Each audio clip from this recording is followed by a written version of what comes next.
Is it really possible for a simple village boy with little education to one day become one of the most influential people in his community?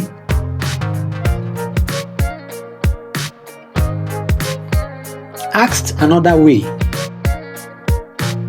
is it possible for a boy or girl who was not doing well in a particular subject in his early days in secondary school go on to the university to become the best in a course on that subject? People with negative thinking will stand up and tell you that it is not just possible. But experience over the years has shown that this is possible.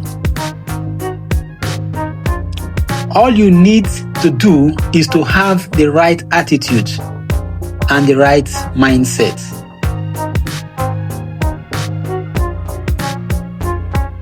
The story you are about to hear proves that your background doesn't define your destiny.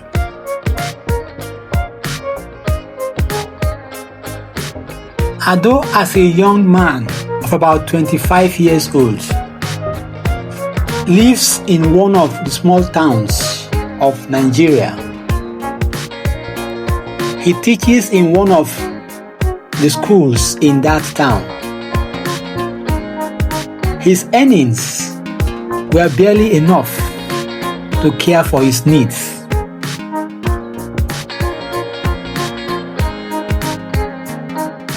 He also cares for his girlfriend, Tosin, a girl of about 20 years. In fact, Ado had been taking care of her over the years. She had parents who are very poor and could not care for her both educationally and otherwise.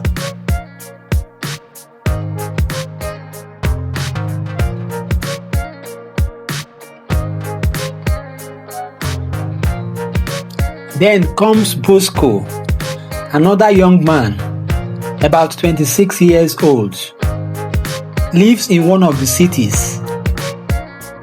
His father is supposed to be a billionaire, and Bosco is said to be his heir. Bosco was already throwing his father's influence around and using that to find his way around town.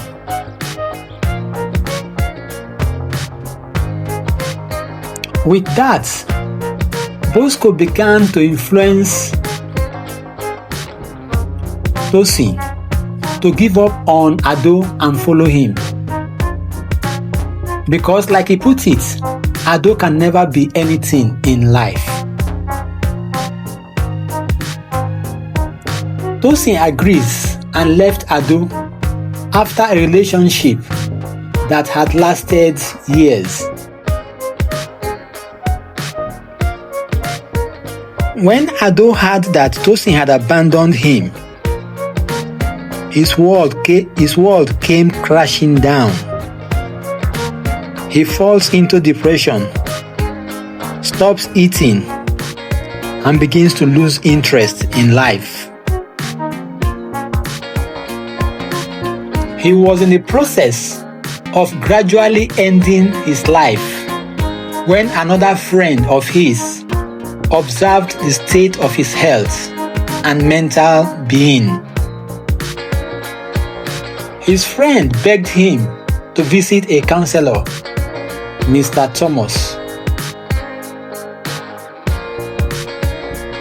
Inside Mr. Thomas's counseling office, Mr. Thomas says, Ado, the only thing standing between you and your future is not Tosin. It is not Bosco. It is you. The moment you stop dreaming, you start dying. He teaches him, number 1, start dreaming again with faith. Number 2, believe that the mountain can move. Number 3, free yourself from the mental cage you built in your mind. Ado listened attentively to what Mr. Thomas was telling him.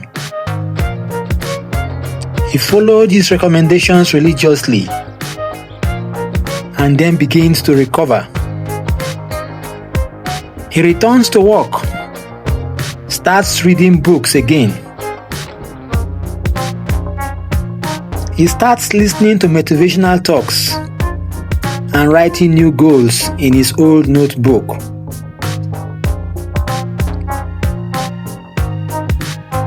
Mr. Thomas told him, "You can become that somebody you have always wanted to be and not allow the present situation to weigh you down."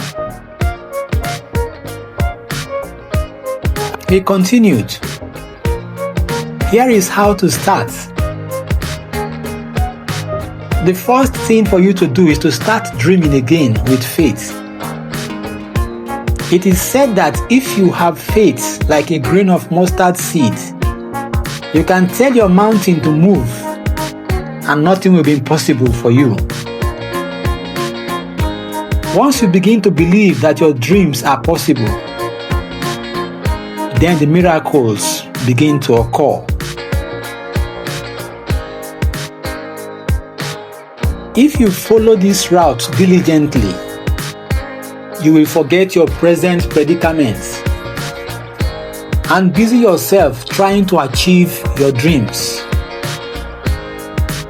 All you need to do at this point is to take the first step. Start today and do not look back. Give it a try and you will see results.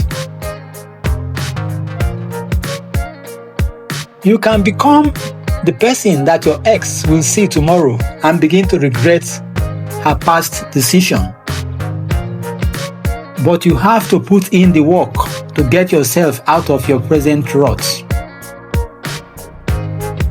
While teaching, Ado was also passionate about agricultural end products like dairy and palm oil production.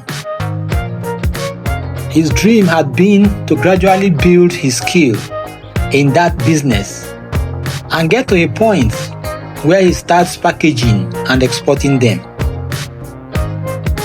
But he has since forgotten that part of his dream until Mr. Thomas's talk reawakens that dream. He remembered Mr. Thomas telling him that he can become the person he wants to be.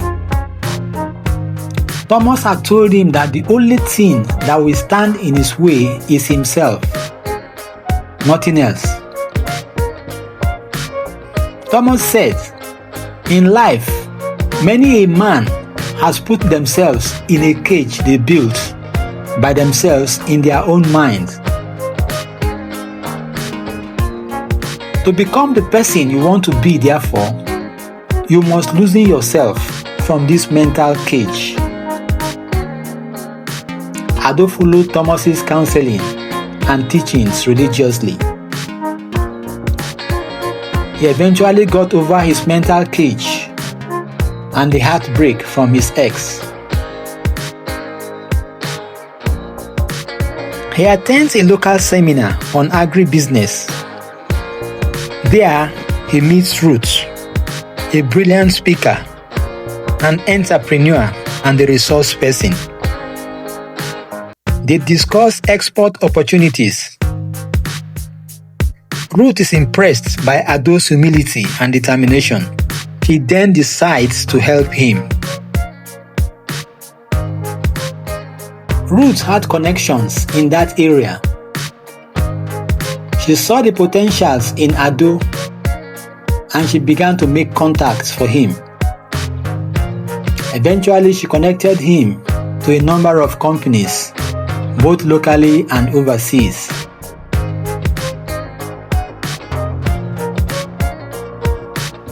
His business grew up and he became a major supplier to some companies overseas and in some of the big cities locally. News spreads. Ado, the village teacher, now owns a thriving agro-business firm. He is respected, drives his own car, and employs dozens of workers. One thing led to another,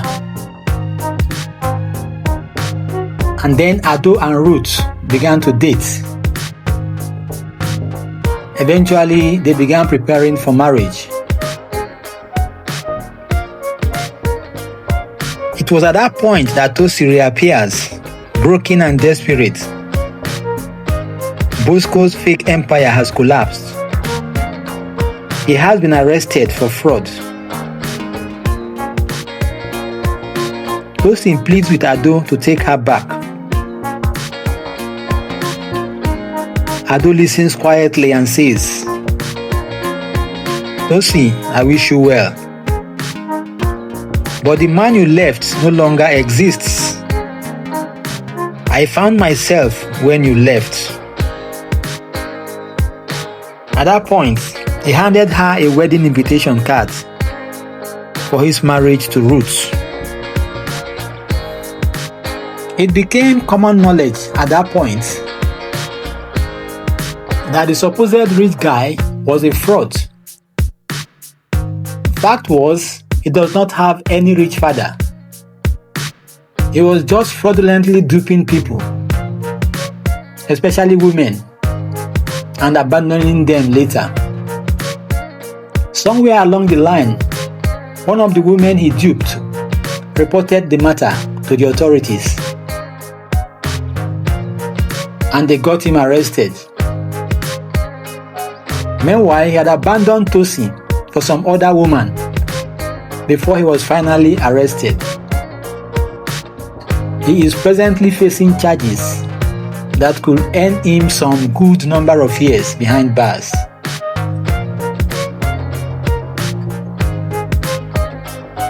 Having heard of the marriage arrangement, Tosin walks away in tears. Ado and Ruth's wedding becomes the talk of the town, a testimony of faith, resilience, and second chances. Moral lesson: 1. Never let anyone write your story before you finish it yourself. Life is not about where you start, but what you believe about where you can go. 2. Faith may not remove the storm, but it gives you power to walk through it. 3. Sometimes rejection is redirection. It could be God closing a door so He can open a better one for you. Dream again, believe again, and start again. That is life. If you have listened to this video and you have benefited one or two things from it, please give us a thumbs up, share and subscribe. By doing this, you will be helping us to bring inspirational stories like this to the public space. You may also have a comment to make. Please leave such comments in the comments section of this video. Thank you very much for being here.